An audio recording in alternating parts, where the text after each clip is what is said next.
इस वीडियो में जो मैं आपको बताना चाहता हूँ वो कुछ उदाहरण की मदद से आपको समझाना चाहूँगा। कुछ ऐसे इंटरेस्टिंग एग्जाम्पल्स और उन्हीं की मदद से कुछ इंटरेस्टिंग फैक्ट्स आपको बताना चाहूँगा जो कि मेंटल हेल्थ के इम्प्रूवमेंट में बहुत उपयोगी फैक्ट्स होते हैं। बहुत हेल्प कर सकती है आपको ये जानकारी, आपको ये इंसाइट्स जो कि मेंटल हेल्थ को इम्प्रूव करने में भी काफ़ी उपयोगी होगी। पहला उदाहरण लीजिए। वैज्ञानिकों ने कुछ लोगों को दो ग्रुप्स में डिवाइड कर दिया। दोनों ग्रुप के लोगों को एक जैसा मिल्क शेक दिया जिसके अंदर का जो कंटेंट था वो सेम था। अब एक ग्रुप के लोगों को कहा कि ये जो मिल्क शेक है इसमें कैलोरीज बहुत ज्यादा हैं, तो दूसरे ग्रुप को बताया कि ये जो मिल्क शेक है इसमें बहुत लो कैलोरीज हैं। और इन दोनों ग्रुप के लोगों को करीब 4 हफ्ते तक कहा कि ये डेली ये मिल्क शेक का सेवन करें। उनको रिसर्च में इंक्लूड किया और इस तरह से उनको फॉलो करने के लिए कहा। अब 1 महीने के बाद वैज्ञानिकों ने देखा कि इन लोगों में जिन लोगों को कहा गया था कि ये हाई कैलोरी वाला मिल्क शेक है उनका वजन कम हो गया, जबकि उन लोगों में जिनको कहा था ये लो कैलोरी वाला मिल्क शेक है उनके वजन में बहुत ज्यादा कमी नहीं देखी गई। वैज्ञानिकों ने ऐसा भी पाया कि इन लोगों के बॉडी में काफी सारे ऐसे केमिकल चेंजेस आए जिससे कि हाई कैलोरी वाले लोगों में भूख कम लग रही थी। इस वजह से उन्होंने दिन भर में खाना कम खाया। ज्यादा कैलोरी वाला जो खाना वो लेते थे उन्होंने नहीं खाया क्योंकि उनको पहले से कहा गया था कि जो मिल्क शेक है उसमें ऑलरेडी हाई कैलोरीज हैं। तो वहीं दूसरे जो लोग थे जिनको लो कैलोरी मिल्क शेक दिया गया था उन्होंने थोड़ा ज्यादा खाना खाया, कैलोरी इनटेक भी उनका ज्यादा रहा और साथ ही ये भी देखा गया कि उनके ब्रेन में, उनके बॉडी के अंदर भूख के जो केमिकल्स थे वो ज्यादा पैदा हो रहे थे। तो यहां पर देखने में आता है कि जिन लोगों को जो जानकारी दी जा रही है, जिस तरह की इंफॉर्मेशन दी जा रही है, उन लोगों का जैसा बिलीफ बन रहा है उसके हिसाब से उनकी बॉडी रिएक्ट कर रही है। अब दूसरा उदाहरण लेते हैं। वैज्ञानिकों ने दो ग्रुप में लोगों को बांट दिया। एक ग्रुप के लोगों को कुछ ऐसी वीडियो दिखाई जिसमें उनको बताया कि स्ट्रेस की वजह से कैसे हमारे जो शरीर में जो तनाव आता है उससे बॉडी की जो रेजिस्टेंस है वो लो हो जाती है, बॉडी जो है वो अपने काम नहीं कर पाती, उसमें बॉडी में कुछ इन्फ्लेमेशंस आती हैं, बहुत सारी ऐसी नेगेटिव रिएक्शंस होती हैं जिससे एक इंसान जो है थका हुआ रहता है और उसके अंदर ज्यादा क्षमताएं नहीं रहती हैं। वहीं दूसरे ग्रुप को कुछ वीडियो दिखाई गई जिसमें उन्हें बताया गया कि स्ट्रेस हमारे लिए कितना जरूरी होता है, स्ट्रेस झेलने से, स्ट्रेस को हैंडल करने से एक व्यक्ति अपनी अच्छी परफॉर्मेंस दे सकता है, उसको डे टू डे लाइफ में उसकी सक्सेस अचीव करने के चांस बढ़ जाते हैं। इस तरह से दो ग्रुप में बांटे हुए लोगों को दो अलग अलग वीडियोस दिखाई गई। फिर इन लोगों को 4-6 हफ्ते तक नोटिस किया गया। इनमें कुछ लोग एथलीट थे, कुछ लोग किसी और प्रोफेशन के थे, अलग अलग प्रोफेशन के लोग थे। ऐसा देखा गया करीब 4-6 हफ्ते के बाद कि जिन लोगों को ऐसा बताया गया था कि स्ट्रेस बॉडी के अंदर आपके सारे रिसोर्सेज को खत्म कर देती है, आपकी क्षमता खत्म कर देती है, इनकी डे टू डे लाइफ में परफॉर्मेंस काफी वीक रही। इन लोगों को अपना डेली जो काम करने में जो इंटरेस्ट था वो कम हो गया। इन लोगों में थोड़े डिप्रेशन, एंजाइटी के लेवल भी ज्यादा हो गए। तो वहीं जिन लोगों को यह बताया गया था कि स्ट्रेस हमारे लिए जरूरी होता है और उससे हमारी परफॉर्मेंस अच्छी हो सकती है, ये लोग ज्यादा अच्छा परफॉर्म कर पाए। इनका अपने काम को लेकर, अपनी डेली रूटीन को लेकर सेटिस्फेक्शन ज्यादा था, इनकी नींद भी अच्छी थी और इनके डिप्रेशन, एंजाइटी के लेवल भी कम थे।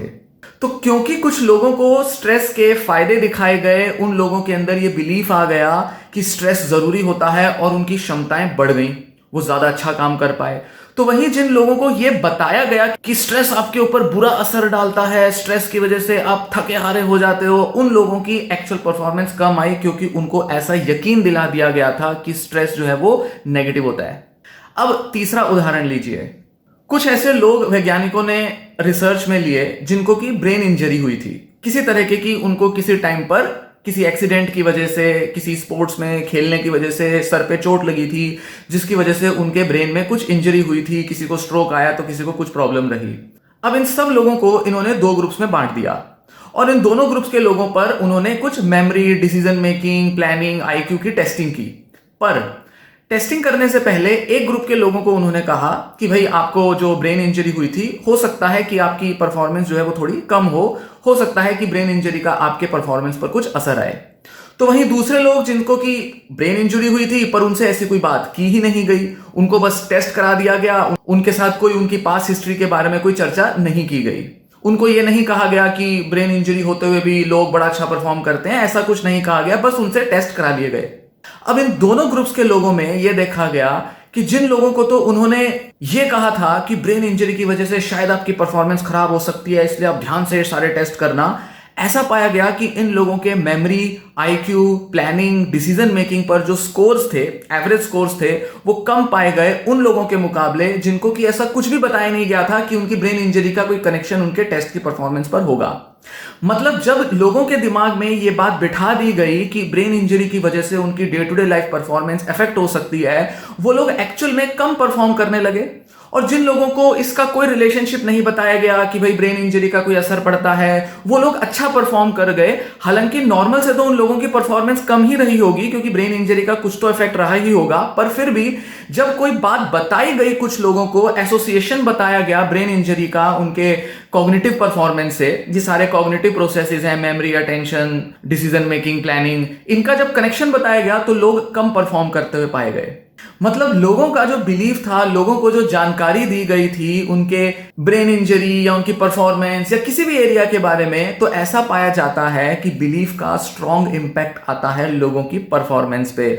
और ना ही केवल उन लोगों के परफॉर्मेंस पर इफेक्ट आता है, उनकी बॉडी भी रिस्पॉन्स देती है, जैसा कि मिल्क शेक वाले एग्जाम्पल में बताया, या और भी ऐसे कई सारे रिसर्च वैज्ञानिकों ने किए हैं जिसमें उन्होंने क्लियरली देखा है कि जिस तरह की जानकारी हम जुटाते हैं, जिस तरीके का बिलीफ हम बनाते हैं, जिस तरीके के फैक्ट्स में हम यकीन करते हैं, उसी के आधार पर हमारी परफॉर्मेंस, हमारी एक्शंस, ये सब निर्धारित होती हैं। मतलब इनके ऊपर इफेक्ट पड़ता है, हमारी परफॉर्मेंस, एक्शंस, हमारी सोच, हमारे मूड, इन सब पर इफेक्ट पड़ता है इस चीज का कि हम क्या मानते हैं, क्या यकीन करते हैं, किस तरह की जानकारी में ज्यादा कन्विक्शन के साथ हम यकीन करते हैं कि इसका क्या असर आएगा या इसका क्या असर आएगा, इस तरह से। अब एक और रिसर्च हुई जिसमें लोगों ने डिप्रेशन के पेशेंट्स को लिया और उन लोगों को 2 ग्रुप्स में बांट दिया गया। दोनों ग्रुप्स के लोगों को एक ही दवा दी गई, एक ही टाइम पीरियड तक उनको टेस्ट किया गया, उनके ऊपर मतलब रिसर्च की गई। पर एक ग्रुप के लोगों को उन्होंने बताया कि ये जो दवा हम आपको दे रहे हैं इसके कुछ साइड इफेक्ट्स होंगे, ये कुछ ऐसे साइड इफेक्ट्स बता दिए। दूसरे ग्रुप के लोगों को उन्होंने कोई साइड इफेक्ट्स नहीं बताए, बस ये कहा कि ये दवा आप ले रहे हैं, इससे आपका डिप्रेशन ठीक हो सकता है। दोनों ग्रुप के लोगों को बताया था कि डिप्रेशन ठीक हो सकता है इससे, दोनों लोगों को बताया था कि ये जो दवा दे रहे हैं ये आपके डिप्रेशन को इंप्रूव करेगी। बस एक ग्रुप के लोगों को यह भी बता दिया गया कि इसके ये साइड इफेक्ट्स होंगे। अब 6 हफ्ते के बाद जब वैज्ञानिकों ने देखा कि जिन लोगों को यह बताया गया था कि उसके क्या क्या साइड इफेक्ट्स होंगे, उन लोगों में डिप्रेशन के लेवल ज्यादा पाए गए उन लोगों के मुकाबले जिनको साइड इफेक्ट्स नहीं बताए गए थे। मतलब सिर्फ ये जानकारी ले लेने से, चाहे गूगल पे ली जाए, चाहे डॉक्टर बताएं या चाहे कहीं से भी हम जान लें, ये जानकारी लेना कि साइड इफेक्ट्स क्या हो सकते हैं दवाइयों के, एक्चुअल में उन दवाइयों का इफेक्ट हमारे ऊपर कम हो जाता है। जबकि जब हमें पता नहीं होता कि क्या साइड इफेक्ट्स होंगे या क्या नुकसान हो सकता है दवा का, हमारे ऊपर ज्यादा अच्छा असर देखने में आता है उन दवाओं का। मतलब हमारे ब्रेन में कुछ ऐसे केमिकल चेंजेस होते हैं, कुछ ऐसे हमारे बिलीव्स की वजह से ऐसे बदलाव आते हैं जिस वजह से दवाइयां भी अपना असर जो है वो ज्यादा या कम दिखाती हैं। मतलब अगर हम फेवरेबल बिलीफ्स रखेंगे, ऐसे बिलीफ जो कि मेडिसिन के फेवर में होंगे, तो हमारे अंदर डिप्रेशन के लेवल्स में ज्यादा कमी आएगी, मतलब मेंटल हेल्थ ज्यादा इंप्रूव होगी। तो वहीं जब हमें यह कहा जाएगा कि ये जो दवाइयां हैं इनके नुकसान हो सकते हैं, इससे ये प्रॉब्लम आएगी, इससे ये नुकसान हो सकते हैं, तो दवा का असर एक्चुअल में कम हो जाता है और मेंटल हेल्थ बहुत इंप्रूव नहीं हो पाती। इसलिए हमारे बिलीव्स का बहुत स्ट्रॉन्ग इंपैक्ट पड़ता है हमारे बॉडी पे, हमारी परफॉर्मेंस पे, हमारी मेंटल हेल्थ पे। जैसा हम यकीन करते हैं, हमारे ब्रेन में ऐसे कुछ चेंजेस आते हैं जिसके हिसाब से हमारे ओवरऑल वेलबींग पे फर्क पड़ता है। सारा इशू, सारा खेल यहाँ पर सिर्फ हमारे बिलीफ का है, हमारी कन्विक्शन का है।